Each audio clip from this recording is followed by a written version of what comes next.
रश्मि, महेश, देखो तुम दोनों से मिलने कौन आया है। नमस्ते दीदी। नमस्ते। नमस्ते। कैसी हो मीरा? सब ठीक है ना? हाँ दीदी। आओ दीदी बैठो। हाँ बैठिए, आप भी बैठिए। दीदी आज कैसे आना हुआ? बस मीरा का हालचाल जानने आई हूँ। एएनएम दीदी ने जो देखभाल बताई थी वो तो कर रही हो ना? एएनएम दीदी ने मातृ शिशु सुरक्षा कार्ड पर एचआरपी की लाल मोहर लगाई थी।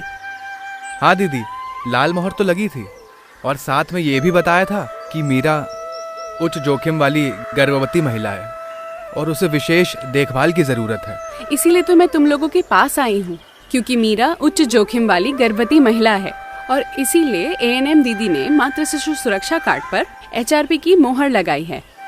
इसका मतलब मीरा में सामान्य गर्भावस्था से ज्यादा खतरे की संभावना है, पर आप लोगों को घबराने की कोई जरूरत नहीं है।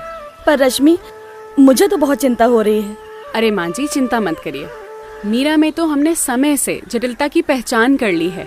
कुछ गर्भवती महिलाओं में तो उच्च जोखिम की पहचान ही नहीं हो पाती है।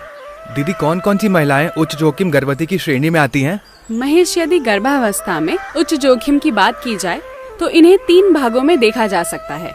पहला, कि गर्भवती महिला को पहले से ही कोई बीमारी रही हो, जैसे हाई बीपी, दिल की बीमारी, गुर्दे संबंधी रोग, पीलिया, टीबी, मधुमेह आदि।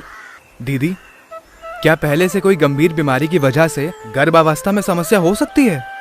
हाँ। ये तो नई बात है हमारे लिए। कुछ और बताइए ना दीदी।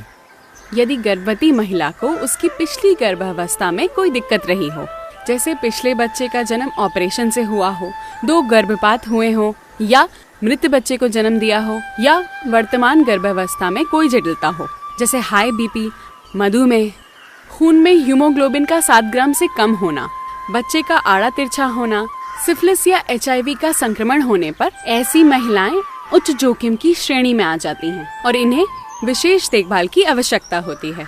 अरे रश्मि, इसके अलावा भी कोई और खतरे के लक्षण होते हैं क्या? जी माँ जी। कौन से लक्षण दीदी? गर्भावस्था के दौरान अगर तेज बुखार आए, सांस लेने में तकलीफ हो, या पेशाब करते वक्त दर्द या जलन हो, या बीपी बढ़ने की समस्या हो, तो तुरंत सतर्कता के साथ पास के प्राथमिक या सामुदायिक स्वास्थ्य केंद्र, जो कि 24 घंटे खुले रहते हैं, उसमें जाकर चिकित्सक से जांच कराकर उचित उपचार लेने की आवश्यकता होती है।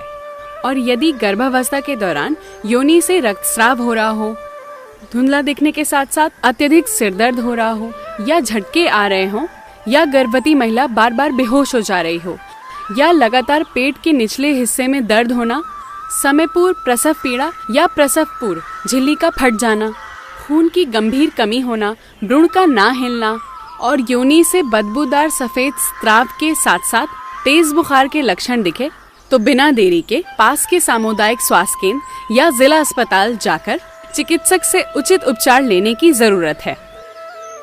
दीदी, मैं इन खतरों के लक्षणों का जरूर ध्यान रखूंगा और यदि कोई भी दिक्कत हुई तो बिना देरी के अस्पताल जाऊंगा। बिल्कुल सही। हमारी थोड़ी सी समझदारी और सजगता हमें खतरे से बचा सकती है।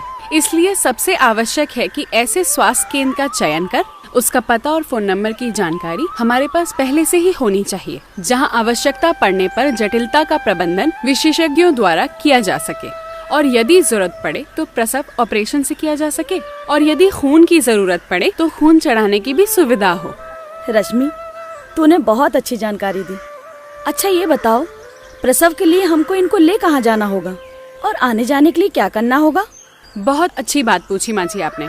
मीरा को प्रसव के लिए सीधा जिला चिकित्सालय ले जाना और सरकार द्वारा लाने ले जाने के लिए एम्बुलेंस की निःशुल्क सुविधा भी उपलब्ध है, जिसके लिए आपको 102 या 108 पर फोन करना होगा। जब तुम लोग प्रसव के समय एम्बुलेंस को कॉल करोगे तो वो आपसे पूछेंगे कि क्या आपके कार्ड पर एचआरपी की लाल मोहर लगी है या नहीं, और जैसे ही आप बताएंगे कि हाँ लाल मोहर लगी है तो वो आपको प्रसव के लिए उचित संस्था ले जाएंगे। अच्छा दीदी, साथ में क्या अपने पास भी किसी उचित वाहन की व्यवस्था करके रखूं क्या? बिल्कुल, साथ में किसी वैकल्पिक वाहन की भी व्यवस्था रखनी चाहिए ताकि इमरजेंसी पड़े तो देरी ना हो।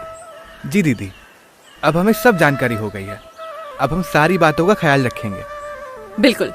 माँ जी, प्रसव के दौरान मीरा के साथ आप ही जाएंगी या किसी और को बुलाने का सोचा है? अरे मैं ही जाऊंगी। बहुत अच्छा लगा माँ जी ये जानकर। लेकिन महेश, साथ में ही खून देने वाले व्यक्ति की पहचान और साथ ही कुछ पैसों की व्यवस्था भी करनी होगी। बिल्कुल दीदी। और हाँ मीरा, तुम हर महीने अपनी जांच जरूर कराती रहना। हमारी सतर्कता और जागरूकता ही हमें खतरे से बचाती है। बिल्कुल दीदी, आपकी दी हुई जानकारी के अनुसार मैं सब अच्छे से ध्यान रखूंगी। और मैं पहले से ही सारी व्यवस्थाएं करके रखूंगा।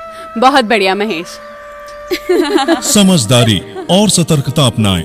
समय पर खतरे के लक्षण की पहचान कर रेफरल आसान बनाएं।